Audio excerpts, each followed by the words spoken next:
ஆழ்வார் எம்பெருமானார் ஜீயர் திருவடிகளே சரணம். ஜீயர் திருவடிகளே சரணம். நம்முடைய ஸ்ரீ வைஷ்ணவ சம்பிரதாயத்திலே எம்பெருமானுக்கு நாம் செய்யக்கூடிய பூஜை, பகவானுக்கு நாம் செய்யக்கூடிய பூஜையை திருவாராதனம் என்று சொல்லுகிறோம். இந்த திருவாராதனத்தை எப்படி நாம் செய்ய வேண்டும் என்பதை ஏற்கனவே நாம் விரிவாக விளக்கியுள்ளோம். ஆனால் கடந்த சில மாதங்களாக பலர் நம்மிடத்திலே சுருக்கமாக எப்படி திருவாராதனம் பண்ணுவது என்பதை கேட்டு வருகிறார்கள். அதற்காக இந்த ஒரு சின்ன விளக்க உரை. எப்படி திருவாராதனத்தை நாம் சுருக்கமாக பண்ண முடியும் என்பதை இப்பொழுது பார்க்க வேண்டும். அதாவது நமக்கு திருவாராதனம் என்பது எம்பெருமானோடே நாம் செலவழிக்கக்கூடிய நேரம். அது ஒரு நாளைக்கு ஓரளவாவது நம்முடைய கிரகத்திலே இருக்கக்கூடிய பெருமாளோட நாம் நேரம் செலவு பண்ண வேண்டும். அந்த எம்பெருமானுக்கு தொண்டு பண்ணி, அந்த எம்பெருமானுக்கு கைங்கரியங்கள் பண்ணி அனுபவிக்க வேண்டும். ஆனால் சிலருக்கு ஒரு சூழ்நிலைகளினாலே விரைவாக திருவாராதனம் பண்ண வேணும் என்ற ஒரு கட்டாயம் ஏற்படலாம். அவர்களுக்காக தான் இந்த பதிவை தவிர எல்லாரும் இதையே பண்ணணுங்கிறதுக்காக இதை சொல்லவில்லை. இந்த திருவாராதனத்திலே நாம் செய்ய வேண்டிய காரியங்கள் என்ன, அதை சுருக்கமாக பார்க்கலாம். முதலிலே நாம் நம்முடைய நித்திய அனுஷ்டான கர்மங்கள், அதாவது தீர்த்தம் ஆடுவது, வஸ்திரம் உடுத்திக் கொள்வது, ஊர்து குன்றம் தரித்துக் கொள்வது, சந்தியாவந்தனம் பண்ண வேண்டியது அவரவர்கள் வர்ணத்துக்கு ஏற்ப அதெல்லாம் நாம் செய்து முடிக்க வேண்டும். செய்து முடித்துவிட்டுதான் பெருமாள் சந்நிதிக்கே நாம் வர வேண்டும். வந்து தீர்த்தம், தீர்த்த பொடி, புஷ்பம் இதையெல்லாம் நாம் சித்தம் பண்ணி கொள்ள வேண்டும். அதையெல்லாம் தயாராக வைத்துக் கொள்ள வேண்டும். அதற்கு பிறகு நம்முடைய ஆச்சாரியனுடைய திருவடியோ திருவடி வஸ்திரமோ இதெல்லாம் இருந்தது என்றால் அதிலே நாம் ஸ்ரீபாத தீர்த்தம் சேர்த்து முதலிலே ஆச்சாரியனுக்கு நாம் நம்முடைய வணக்கத்தை செலுத்தி அவருடைய அந்த ஸ்ரீபாத தீர்த்தத்தை சேர்த்து கொள்ள வேண்டும். அதை எடுத்துக்கொள்ளவும் வேண்டும். எடுத்துக்கொண்டோம் என்றால் நாம் எம்பெருமானிடத்திலே ஆச்சாரியனை முன்னிட்டு அணுகலாம். இந்த திருவாராதனம் பண்ணுவதே நாம் ஆச்சாரியனுடைய கைகளாக இருந்து கொண்டு பண்ணுவதாக நினைத்து கொண்டு அப்படித்தான் பண்ண வேண்டும். நாம நேரே பண்ணுகிறோம் என்று நினைக்கக்கூடாது. எம்பெருமானுடைய சந்நிதிக்கு முன்னாடி நின்று கொண்டு எம்பெருமானை நன்றாக விழுந்து தண்டம் சமர்ப்பித்து சேவித்து கௌசல்யா சுப்ரஜா ராம பூர்வ சந்தியா பிரவர்த்ததே என்கிற ஸ்லோகத்தையும், நாயகனாய் நின்ற என்கிற பாசுரத்தையும், மாரிமலை முழஞ்சில் என்கிற பாசுரத்தையும், அன்றி புலகம் அளந்தாய் என்கிற பாசுரம் எல்லாம் திருப்பாவையில் இருக்கக்கூடிய பாசுரங்கள்.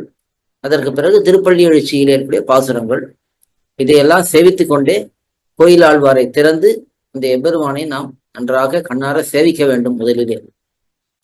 அப்பொழுதே முன்பு சாத்தியிருந்த புஷ்பங்களோ திருத்துழாயோ அதெல்லாம் இருந்தால் அதையெல்லாம் களைந்து விட்டு எம்பெருமானுக்கு அர்க்கியம், பாத்தியம், ஆச்சமனம் இது மூன்றையும் சமர்ப்பிக்க வேண்டும். திருக்கை விளக்குவது, திருவடிகள் விளக்குவது, அதே போல எம்பெருமானுக்கு திருவாய்க்கு கொஞ்சம் தீர்த்தம், அது ஆச்சமனம். இப்படி இந்த மூன்றையும் சமர்ப்பிக்க வேண்டும். அதற்கு பிறகு எம்பெருமானுக்கு தந்த தாவனம், அதாவது திருப்பல் விளக்குவது, அது திருத்துழாய் காம்பை வைத்தோ திருத்துழாய் இலையை வைத்தோ இந்த எம்பெருமானுக்கு பல் விளக்கி அதற்கு பிறகு கண்டூஷம் என்று சொல்லக்கூடிய வாய் கொப்பளிக்கக்கூடிய தீர்த்தம் அதை சமர்ப்பிக்க வேண்டும். இதை சமர்ப்பித்து விட்டு நேரே திருமஞ்சனம், புருஷ சூக்தம், நாராயண சூக்தம், விஷ்ணு சூக்தம், ஸ்ரீ சூக்தம் இதையெல்லாம் சேவித்து கொண்டு எவ்வளவு நேரம் ஆகிறதோ நம்முடைய சாலக்கிராம பெருமாளோ விக்கிரக பெருமாளோ எப்படி எழுந்தருளி இருக்கிறானோ அந்த எம்பெருமானுக்கு நாம் திருமஞ்சனம் பண்ண வேண்டும். வெறுமனே தீர்த்தத்தை வைத்து பண்ணினாலே போதும். பூணூல் போடாதவர்கள் நேரே வெண்ணெய் அலைந்த குணுங்கும் என்கிற பெரியாழ்வார் திருமொழி பாசுரத்தை மட்டும் சேவித்து அங்கே அந்த எம்பெருமானுக்கு திருமஞ்சனம் பண்ணலாம். சூக்தம் தெரியாதவர்களும் கூட இதை போல வெண்ணெய் அணைந்த குணுங்கும் 10 பாசுரங்களை கற்றுக்கொண்டு அதை சேவித்துக் கொண்டே இந்த திருமஞ்சனத்தை பண்ணலாம். திருமஞ்சனம் பண்ணி முடித்த பிறகு எம்பெருமானுக்கு திருவொற்றாடை சமர்ப்பித்து எம்பெருமான் மேலே இருக்கக்கூடிய தீர்த்தத்தை எல்லாம் துடைத்து வஸ்திரத்தை கொண்டு துடைத்து அதற்கு பிறகு தூபம், தீபம் இதையெல்லாம் சமர்ப்பித்து குறைந்தபட்சம் கேசவ, நாராயண, மாதவ, கோவிந்தா என்ற அந்த திருநாமங்களை சொல்லி சுருக்கமான ஒரு அர்ச்சனையை பண்ணலாம். இதற்கு பிறகு பாசுரங்கள் சேவிப்பது, திருப்பல்லாண்டு, கண்ணனுஞ்சிறுத்தாம்பு, திருப்பள்ளி எழுச்சி, திருப்பாவை இதையாவது சேவிக்கணும். அதுலேயும் நமக்கு நேரம் இல்லை என்றால் முக்கிய பாசுரங்களையாவது சேவிக்க வேண்டும். தனியன்களை சேவித்து முக்கிய பாசுரங்களை கண்டிப்பாக சேவிக்க வேண்டும். இதெல்லாம் சேவித்து அதற்கு பிறகு போஜ்யாசனம், அதாவது தளிகை சமர்ப்பிப்பது பெருமாளுக்கு.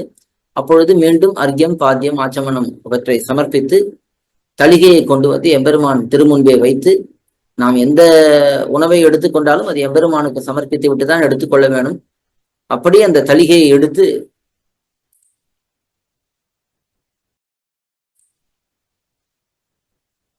அந்த எம்பெருமானுக்கு சமர்ப்பித்து இந்த தளிகையை கண்டுள்ள பண்ண வேணும். முதலிலே தீர்த்தத்தை வைத்து புரோக்ஷணம் பண்ணி அதற்கு பிறகு கொஞ்சம் திருத்துழாய் எல்லா பதார்த்தங்களையும் சேர்த்து கையை இப்படி வைத்துக்கொண்டு, அதாவது இந்த நடு 2 விரல்களை கட்டை விரல்களை சேர்த்து வைத்துக்கொண்டு நடுவிலே ஒரு திருத்துழாயை வைத்துக்கொண்டு இப்படி எம்பெருமானுக்கு ஊட்டி விடுவதைப் போல நாம் இந்த தளிகையை பெருமாளுக்கு சமர்ப்பிக்க வேணும்.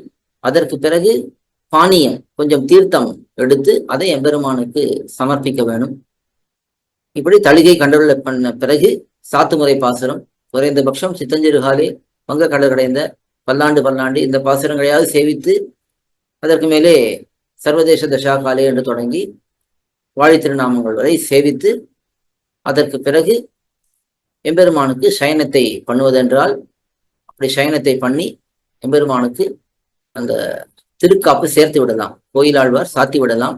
இந்த சயனம் பண்ணும் பொழுது உரகல் உரகல் உரகல் என்கிற பாசுரத்தையும் உபச்சாராபதேசேன என்ற அந்த ஸ்லோகத்தையும் 2 ஸ்லோகங்களையும் சொல்லிக்கொண்டு அந்த எம்பெருமான் நன்றாக க்ஷேமமாக சயனத்திலே இருக்கலாம் என்று பிரார்த்தித்து எம்பெருமானுக்கு திருவாலவட்டம் சமர்ப்பித்து கோயிலாழ்வாரை சாத்தி விடலாம். இதை பண்ணுவதற்கு குறைந்தபட்சம் ஒரு 20 25 30 நிமிஷம்தான் ஆகும். இந்த நேரமாவது நாம் எம்பெருமானோட கண்டிப்பாக இருக்க வேணும். அந்த எம்பெருமானுக்கு இந்த திருவாராதனத்தை பண்ண வேண்டும். பாசுரங்கள் சேவிக்கிறதுக்கு கொஞ்சம் முன்ன பின்ன ஆகும். ஒரு 15 20 நிமிஷம் 30 நிமிஷமாவது ஆகலாம். அது எவ்வளவு அவரவர்களுடைய கால சூழ்நிலைகள் ஏற்ப பாசுரங்களை சேவித்துக் கொண்டால் இந்த திருவாராதனம் ஒரு அரை மணி நேரத்துக்குள்ளே பண்ணிவிடலாம். இப்ப இது கூட முடியாமல் யாராவது இருக்கார்கள்னா அது கொஞ்சம் துர்பாகியமான நிலைதான். இருந்தாலும் ஒரு சில பேருக்கு அதை போல ஒரு கட்டாயங்கள் இருக்கலாம். அப்பொழுது குறைந்தபட்சம் எம்பெருமானுடைய சந்நிதியை திறந்து கௌசல்யா சுப்ரஜா ராமபூர்வா சந்தியா அந்த ஸ்லோகம், நாயனா என்ற அந்த கோபனுடைய பாசுரம், அந்த பாசுரம் இதை சேவித்து எம்பெருமானுடைய சந்நிதியை திறந்து அர்க்கியம், பாத்தியம், ஆச்சமனம் சமர்ப்பித்து எம்பெருமானுக்கு ஒரு தூபம், ஒரு தீபம் இதை சமர்ப்பித்து தளிகையை கண்ட்ரோல்ல பண்ணிவிட்டு சாத்துமுறை பண்ணிவிட்டு இந்த திருவாராதன கிரமத்தை, அதாவது ஒன்றுமே வேற வழியே இல்லாமல் இருக்கக்கூடியவர்கள் அவர்கள் அப்படி பண்ணலாம். இதெல்லாம் பண்ணலாம்னா இது நாம் இதுக்கு அதிகாரம் கொடுப்பதை போல இல்லை. வேற வழி இல்லாமல் ஒண்ணுமே பண்ண முடியாமல் இருப்பவர்களுக்கு குறைந்தபட்சம் இதையாவது பண்ண வேண்டும் என்பதுதான் இங்க நோக்கம். இவரே இப்படி சொல்லிட்டார், இது பண்ணா போதும் போல இருக்குங்கிறது இல்லை. இதெல்லாம் வேறு வழி இல்லாதவர்களுக்கு, வழி இருப்பவர்கள் பொறுமையாக இந்த எம்பெருமானுக்கு ஒவ்வொரு ஆசனத்தையும் பண்ணி, மந்திராசனம், ஸ்நானாசனம், அதே போல அலங்காராசனம், போஜ்யாசனம், புனர்மந்திராசனம் என்று ஒவ்வொரு ஆசனத்தையும் பண்ணி ஆங்காங்கே பொறுமையாக எல்லா கைங்கரியங்களையும் அந்த எம்பெருமானுக்கு பண்ண வேண்டிய உபச்சாரங்களை எல்லாம் பண்ணி இந்த திருவாராதனத்தை பண்ணுவதுதான் உச்சிதம். ஆனா அந்த வழி இல்லாதவர்களுக்கு குறைந்தபட்சம் இந்த அளவுக்காவது திருவாராதனம் பண்ண வேண்டும் என்பதுதான் இங்கே வலியுறுத்தப்படுகிறது.